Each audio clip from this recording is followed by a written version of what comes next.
Kyle Krabs, your host on Locked on Dolphins. Today on the show, reacting to the news that the Miami Dolphins have used their franchise tag and designated tight end Mike Gesicki under said franchise tag for the 2022 season, and additionally how the other franchise tags across the league are impacting the Dolphins' free agent strategy for next week.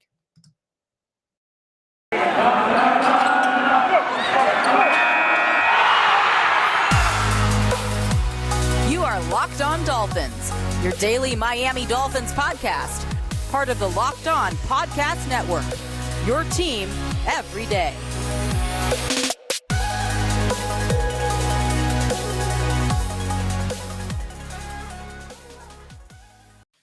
What's going on, Dolphins fans? Kyle Krabs, your host here on Locked On Dolphins. Today is Wednesday, March 9th, 2022.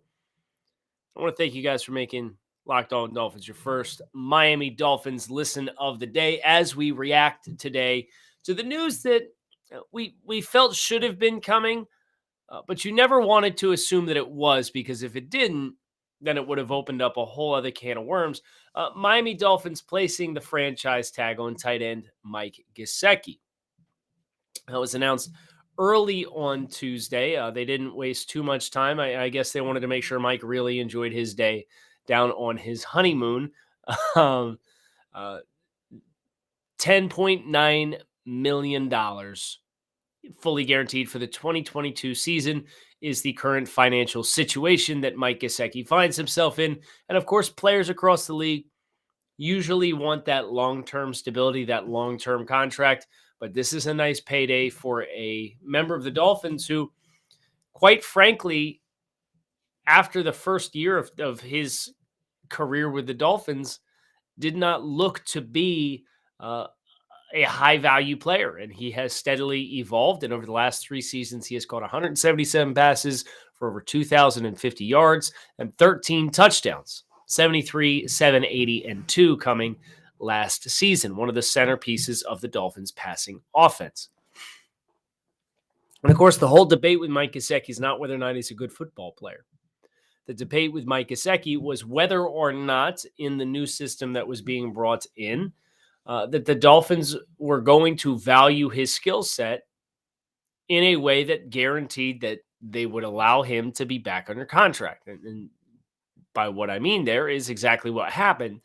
The franchise tag is not a negotiable. Now, a player can elect to not sign his tender, as Jadeveon Clowney did a few years back, and ultimately that player is technically not under contract and cannot play.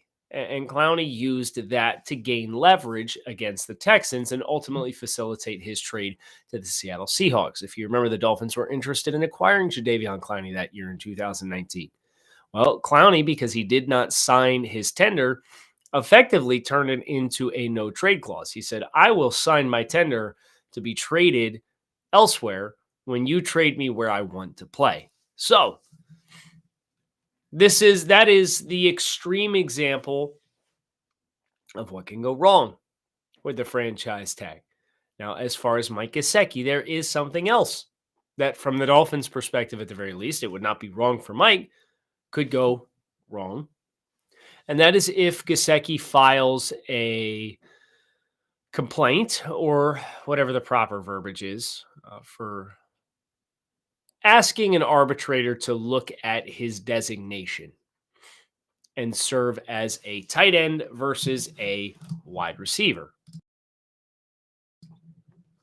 And he would have a great point. And I know we went over this with Mike over the course of the last couple of weeks, talking about his usage and snap percentage as an inline player versus a slot player versus a perimeter player.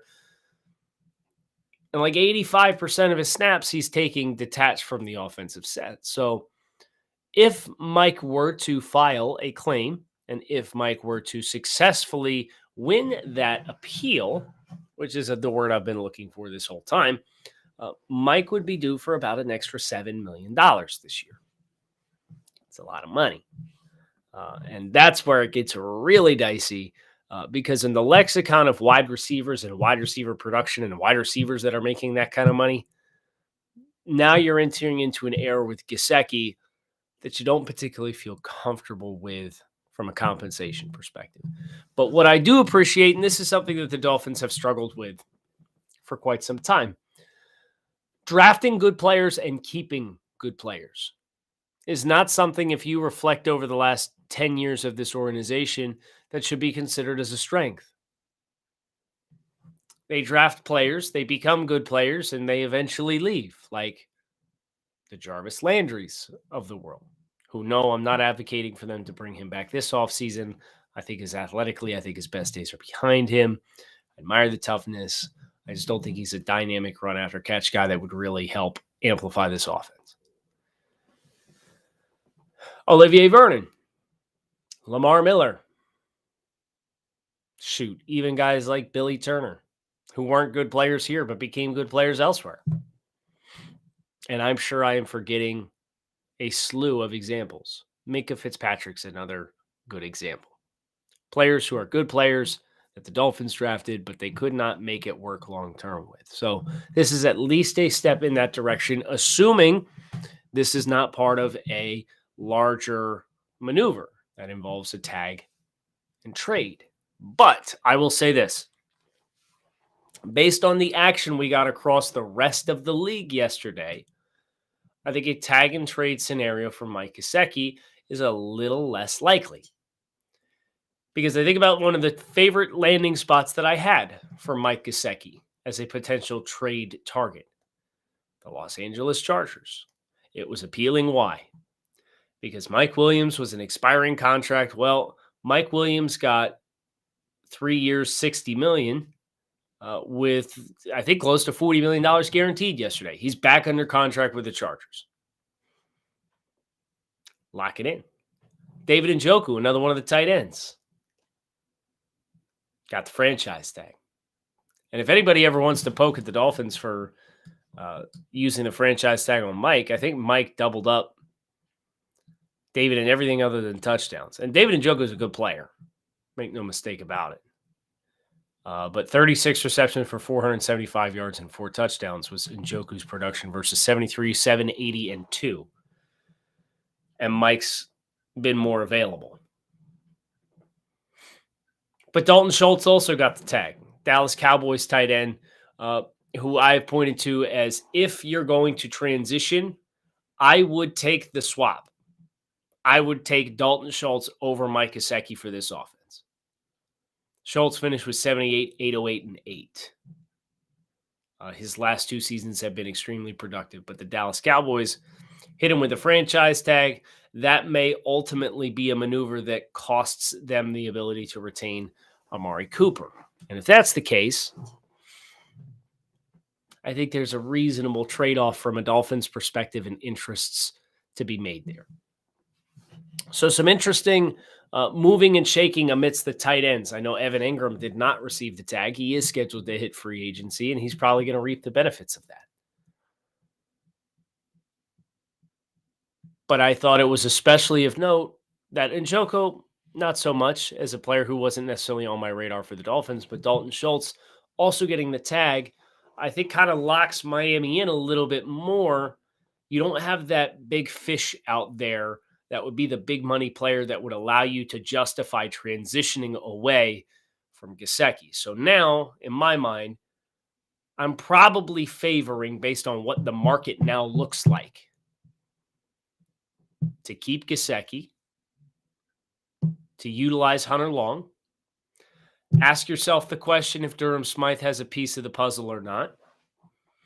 Potentially draft on day 3 one of these really good tight ends. This is a very deep tight end room. There's more talent available now on day 3 than what you would normally get on an average year. And I think that's a possible pathway for us to really have a deep tight end room, even if it's a round 3 player like Greg Dulcich from UCLA or Jeremy Ruckert from Ohio State. Jelani Woods from Virginia is interesting to me. Austin Allen from Nebraska. These are pro-ready bodies and builds, 260 plus for their size. Ruckert's 250, Dulcich 250. those guys are probably round 3 guys. You've got some good options. You know where else you got good options? At Built.com. Built Bar is a protein bar that tastes like a candy bar. These things are high in protein, high in fiber, but low in calories and low in sugar. And they have 100% chocolate on all of their bars. I believe I saw something for white chocolate shamrock that just came through, which has my interest peaked. May or may not have bought 12 boxes as a knee-jerk reaction to seeing it. I'm a big sucker for the white chocolate flavors in general, but I digress. You can visit Built.com. Use promo code LOCK15 and save 15% off your next order, whether you're looking for dessert flavors, fruit flavors.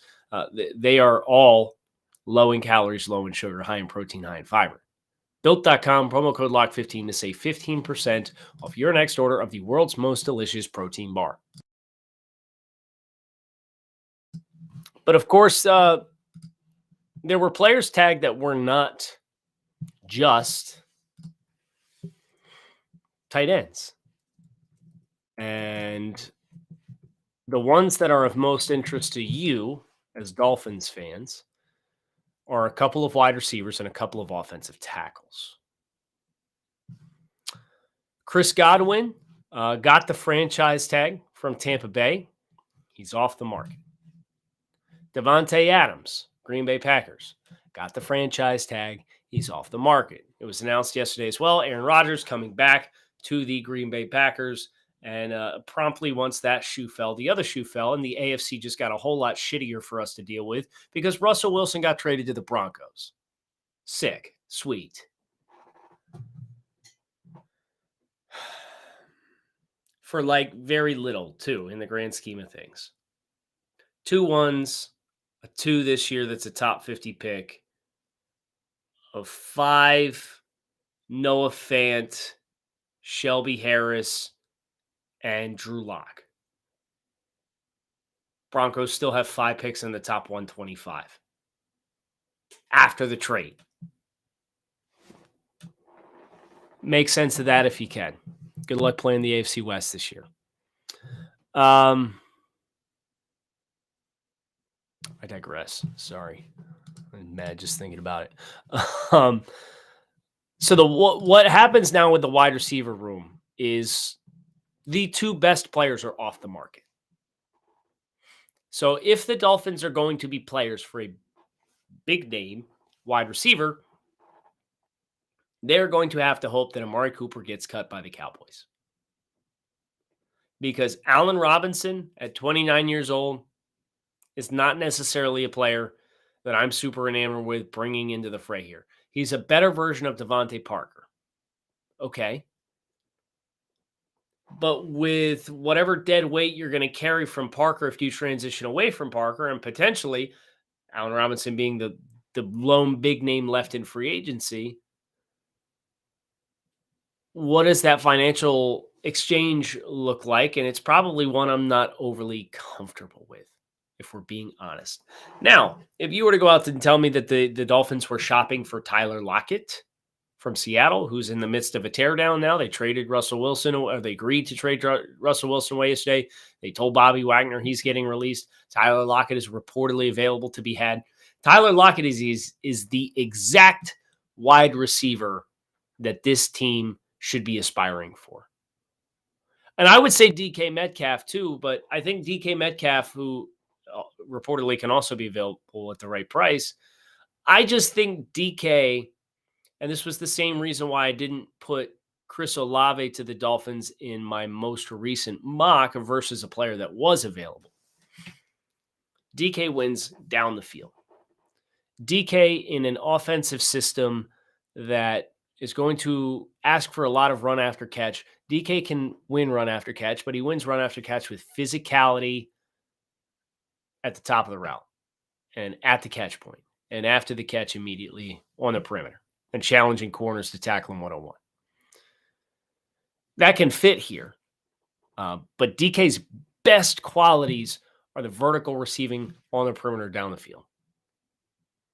And I just don't know that that's the investment in the swing that I would want to make. And in the same light that Chris Olave, who's a very different build of a player, does all of his best work 20-plus yards downfield, when I did my mock draft for the draftnetwork.com this week, I had Jahan Dotson on the board, who we just did our deep dive cross check on over at the Draft Network this week. This is a guy. I know he's 178. I know we've been preaching wide receivers that block in the run game, because that was the feedback. It's all the feedback I got from Dolphins fans. Is Kyle, I can't believe you didn't pick Chris Olave. You've told us he's a better player. And Kyle, you told us the wide receivers need to be able to block to help the running game, and you picked a small wide receiver.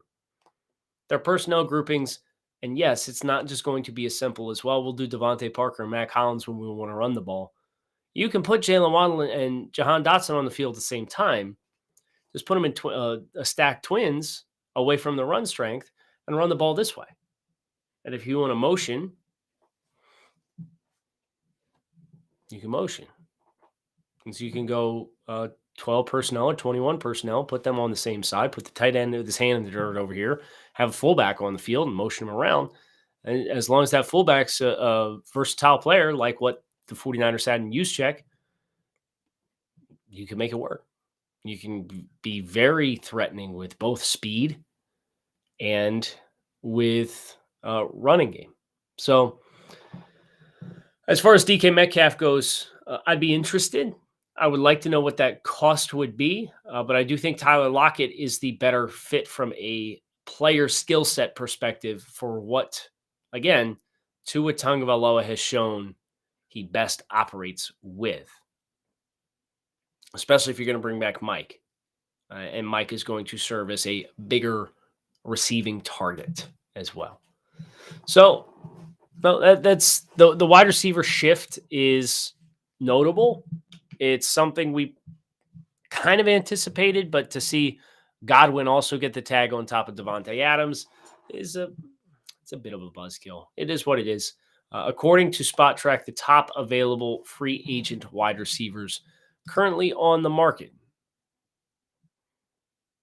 you have Allen Robinson, Odell Beckham Jr., Mike Williams signed a contract, so Christian Kirk is a name of note. Michael Gallup, but if the Cowboys are going to be cutting Amari Cooper, it is presumably so that they can retain Gallup services as well. Sammy Watkins, Juju Smith-Schuster. You can see how this situation, Will Fuller has suddenly turned a little dire if you were hoping on remaking the wide receiver group. So let's make the call to Seattle and find out what DK Metcalf and Tyler Lockett's cost would look like. But we also had two offensive tackles who got the tag. Significant players for Miami. Although I don't think either one of these two players was a strong scheme fit for Miami. So I think this is, if you're looking for the silver lining, Orlando Brown Jr. in Kansas City with the Chiefs and Cam Robinson in Jacksonville. I don't think either one of those two players would have been high-level scheme fits for the Dolphins wanting to run a lot of zone. They're both bigger-bodied guys, more power-style blockers. But what I do think is interesting here, what I do think is of a special interest, is Jacksonville was reported to be very hot and heavy on the trail of Teron Armstead. Well, they instead chose to franchise tag Cam Robinson for a second time. When you franchise a player for the second time, it involves a percentage boost, and not a small percentage boost. I think it's 15 or 20% over what the player had received last year. So Cam last year got $16.5 million. And I'm not a math guy, right? I'm not going to pretend to be a math guy. But if it's 20% of 16.6, I mean, you're talking another $3.5 million. Cam Robinson's going to get $20 million this year from Jacksonville. Does that smell a little funny to you, knowing that this was a team that wanted Teron Armstead? And who's the other team that's been so widely associated with Teron Armstead in free agency? Oh, yeah, that's right. The Dolphins. And if Jacksonville's punting on Teron Armstead and just saying, we'll just give Cam 20 and call it a day, What do you think that means? Teron Armstead's going to be a Miami Dolphin. I'm calling my shot now. Now, as far as the other offensive tackle spot goes, you can find a reasonable amount of talent. It's not going to be high-level talent, but when the floor is Jesse Davis, you can find a reasonable amount of talent. I'm looking at some of these names that are listed as available and trying to keep in mind scheme fits for the Dolphins. I see a name like Joe Noteboom still out there of interest to me. And then again, you also have to remember you have Liam Eichenberg, who's going to be looking for a home on the offensive line, and the team invested a 2 and a 3 to draft him last year. So that's not small change.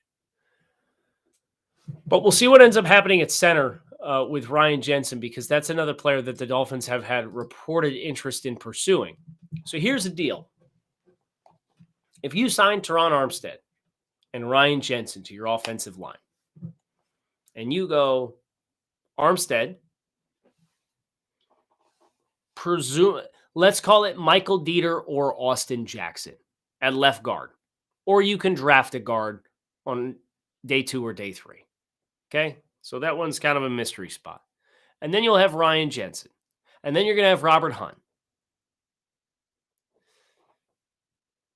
Liam at right tackle, and I know we don't like the idea of Liam at right tackle because he didn't showcase himself well this past year, but I think in an environment in San Francisco that offers, and I said this on Joe Rowe show yesterday when I went on with Joe and Zach, I think about, and we were talking specifically about Charles Cross, the offensive tackle from Mississippi State, and I said, he's such a high-level pass protector, but he was a little bit of a challenge because when you watched him at Mississippi State, so many teams, because they played an air raid offense, were dictating terms of the plays by playing a drop 8, 3 down lineman defensive shell to try to take away throwing windows, because Mississippi State throws the ball 55, 60 times a game, right? So when you get those 3-man fronts, what ends up happening is you get somebody head up on the nose, and you get 2 defensive ends who are shaded probably on the inside eye or head up of the offensive tackle. You don't get a lot of wide-angled rushers. So that was hard for me as I was watching Charles Cross, this offensive tackle from Mississippi State, who's projected to be a top 10 pick, top 15 pick, to get a feel for how he framed those wide-angled rushers because of the offensive philosophy the team carried at the college level and what defenses promptly did to react to that. Why am I telling you this? Because I think about Liam Eichenberg. And Liam played in an offense in Notre Dame his last year that ran the ball 43 times a game. 43 times a game. And he's perceived as this high-floor player because the offense was balanced and because opposing teams really couldn't explode and tee off on you on the edge. It protected you from a lot of that speed rush threat, and a lot of times teams had to stay in base and be more condensed with their fronts and sets. Well, then he comes to Miami, and the team can't run the ball a lick. The team's not balanced offensively. And now, magically, Liam isn't protected by the environment of the offense and how the offense is dictating terms to the opposing side. And now he's getting threatened with speed off the edge. And I say that to say, if the Dolphins' offensive philosophy is going to evolve and be centered around the run game in the way in which we think it is, I think that gives Liam Eichenberg as good of a chance of any of the underperformers from last year's offensive line group to find his footing and become a reasonable quality starter for the Dolphins. Because it's going to install him into an environment that much more closely replicates what he had at San Francisco and how he was able to mentally approach the game because of the looks that he was getting from opposing defenses versus being an offense that can't run the ball and doesn't prompt respect from opposing defenses and gets teed off on any level of an obvious passing situation. Food for thought. But Ryan Jensen, not franchise tag. Teron Armstead, not franchise tag, because the Saints are going to have to conduct a lot of wizardry over the course of the next week to get cap compliant. And then we'll all magically say, oh, see again, look, the cap is fake. The cap's not real. And I would just remind you to go look at the Saints roster from 2 years ago versus the Saints roster on opening day of free agency and try to tell me the salary cap is fake and doesn't have real ramifications. Please. I look forward to hearing from you. Look forward to hearing from you all as well as we push closer and closer to the start of free agency. That is going to do it for today's episode of Locked On Dolphins. I hope you all enjoyed. Fins up, make it a good one, and keep it locked in right here on Locked